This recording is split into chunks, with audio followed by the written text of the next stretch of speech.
Another way you should look at this is a collective society being investors, right? Like, I don't know if you watch Shark Tank, if you're familiar with Shark Tank. It's kind of sad watching Shark Tank, being an entrepreneur, going to school for business and being a scholar of business. Um, some of those things, and some of them are great, don't get me wrong. The opportunity that's provided and stuff like that, and it gets them, their dreams get into motion and stuff like that. However, at the same time, some of them cases be brutal because of how the investor says, they peep everything that they, all of the information that they got. And they're just like, well, I'll give you this much, I'll give you that much for 30, 40% for the first 5 years, and give me 25% for the rest of eternity. And then they're like, you might think that's a sweet deal because you want your dreams to come true and stuff like that. But when you think about it in the long run, that's terrible, man. That's terrible. And there's going to be some CEO there. It might be the entrepreneur that walks in the door with the product and the service, or it might be somebody that's appointed by the investors, suggested by the investors, and enforced by the board of directors to say, "Oh yeah, put this person in there." Why? Because they got blinders on. All they see is go go go. They don't have no care or concern about work life balance and stuff like that. They're gonna push the needle for your company and get things done. Pay them 600 grand a year. They might turn your whole ship upside down. So that's why I said it's kind of sad to listen to that stuff sometimes. And it's really about greed. It's really about debt financing a lot as well, because you'll find that these investors are so secure, right? Fourth House Logistics, domestic life savings account, nest egg. They're so secure already that they're not tripping about it. They're not, they don't feel no type of way about it. When it's you who are the creator, the entrepreneur, who is going to feel more pressure to implement whatever it is that they're recommending or suggesting, because you are not as secure as them. You are insecure. You walk in the Shark Tank, you're insecure. And I'm not saying that's everybody's case. Some people really be knowing what they got, Some people don't even go to the show because they truly know what they got. And they're like, yo, you know what? I'm going to hold out, or maybe I can do this myself. Maybe I could get the loan myself that I need. I'd rather take a loan than investors get involved and stuff like that. There's different ways that you can take in order to make this stuff happen, you know. Now, I would get more into detail about this, but I'm going to save that for another video. Mr. Astrotheology is a good source to look at, and to when it comes to these types of terms that I'm really dipping and dabbing into, because it relates to the Catholic Church, it relates to the Papal Bull, and how the calendar here is set ahead of another calendar that's in motion. And what that does is it accelerates the individual even more, especially with debt and stuff like that, because this is a debtor nation. Consume, consume, consume. This is a consumer nation. It's not a manufacturing of goods nation as it once was. So this enforces that fiat currency even more over here in the States. And what happens is, because these people, again, a collective society, the Catholic Church, the Vatican and stuff like that, collective society, not individualistic, they pay the boss. They pay the cost to the boss, because the collectivist society, they know there's no one boss out of them. It's them working in cahoots with each other, strengthened arm in arm, and that's how they run things. They got, I would say, this region of the world anyway, duped with this whole, oh yeah, you're the boss, you're the boss, you're the boss. I'm like, yeah. Okay, you might want to do some more studying and some more research to really find out what's going on.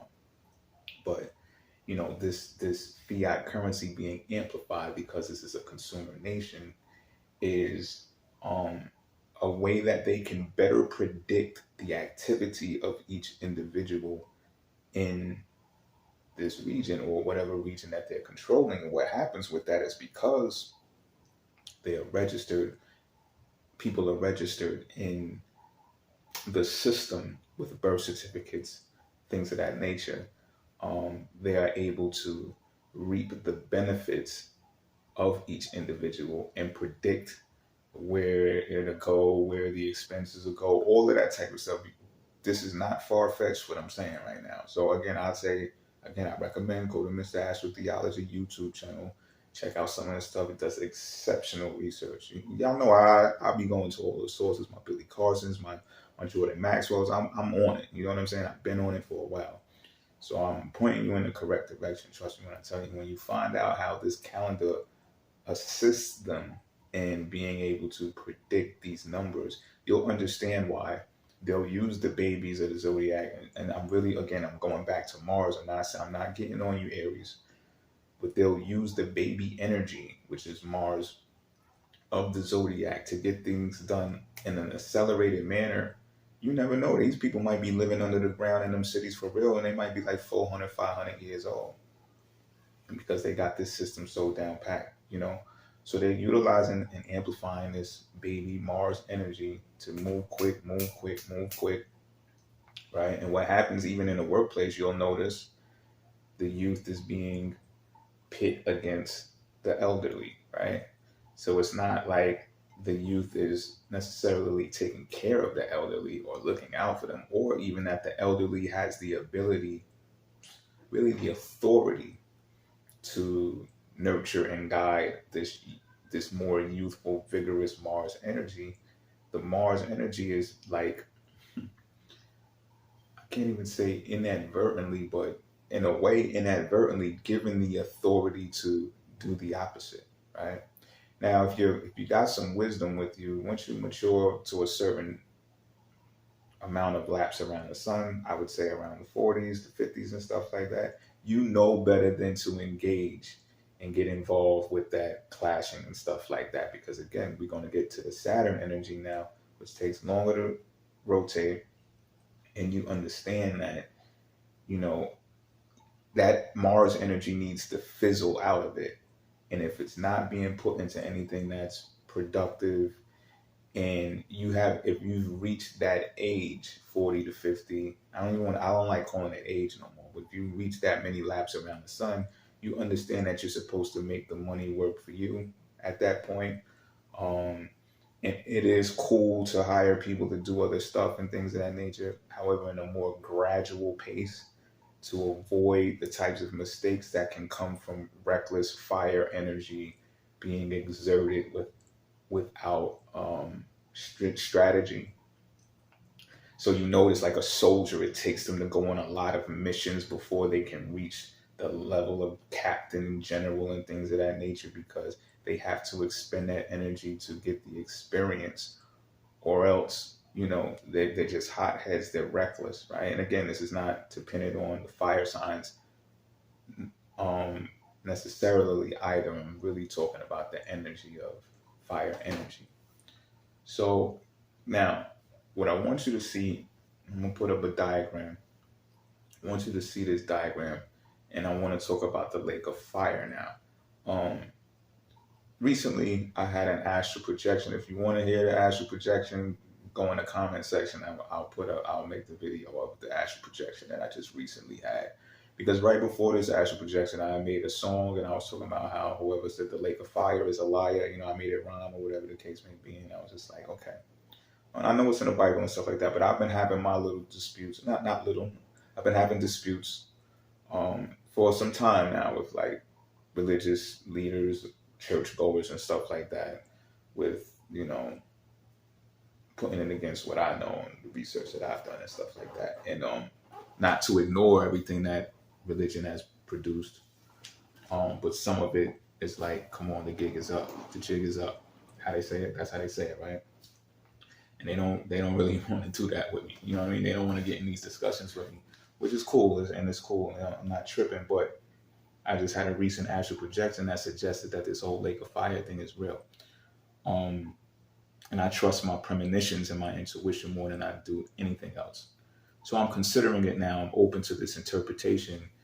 And I've come into a conclusion, which I'm not going to state yet. I just believe it's too early to state this conclusion yet, but I will tell you this.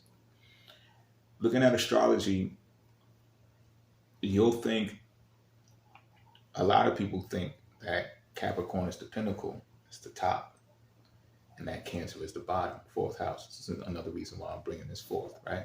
Fourth house is the bottom and the home. But when you learn astrology, It's actually the opposite. And you know, like the 5 point star, the pentagram turned upside down, supposed to represent the devil and stuff like that. This has something to do with that, but I just want to throw that in there in the mix real quick. It's actually the opposite though. So there's a north, a south, and an east and west in astrology, and you'll see that the north is actually Cancer. Cancer is at the pinnacle. FOE, family over everything. That's where that saying comes from, because that's where Cancer is placed on the zodiac wheel. So it's also um, in comparison to, or parallel, should I say, to the human anatomy, to the human body. So it's where Cancer is at the head, the arc, highest at the sun, right? Highest point of the sun. And on this side is Aries. At the bottom is Capricorn. And on this side is Libra.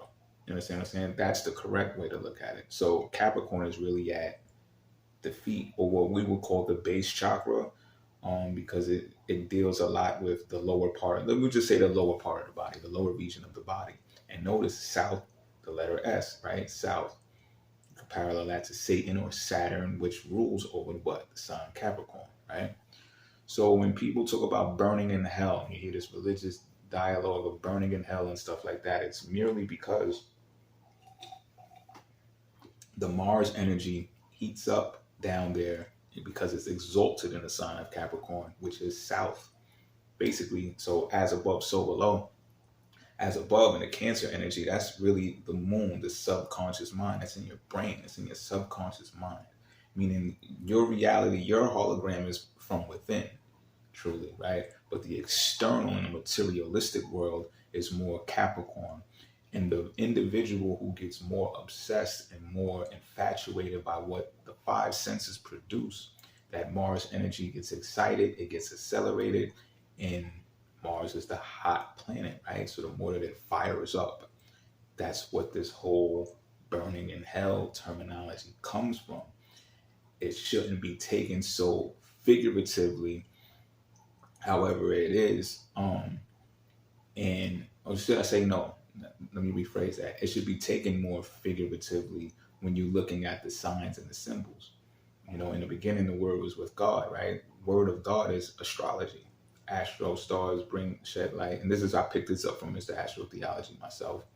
I like giving credit when it's due, you know what I mean? But this makes perfect sense. And logos means word. So I say that to say this.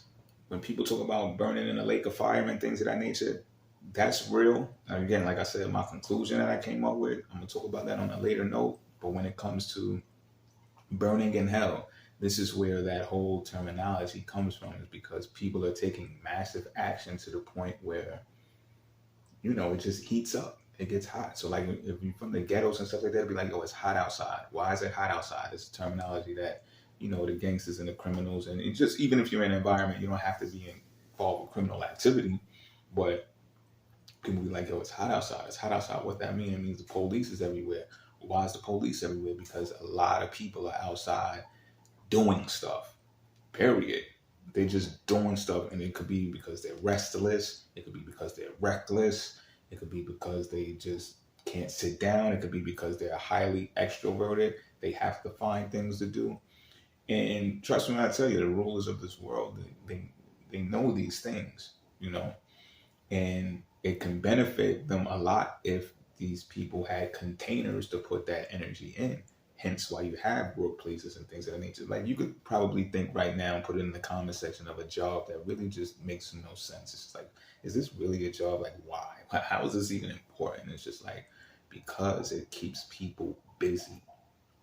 Because you're going to have these people with high exerted Mars energy, or, you know, it could be other energy too, high exerted fire energy. And it's just like, where do you, I don't want to say put these people like cattle, even though that's what it is when you talk about this registry thing.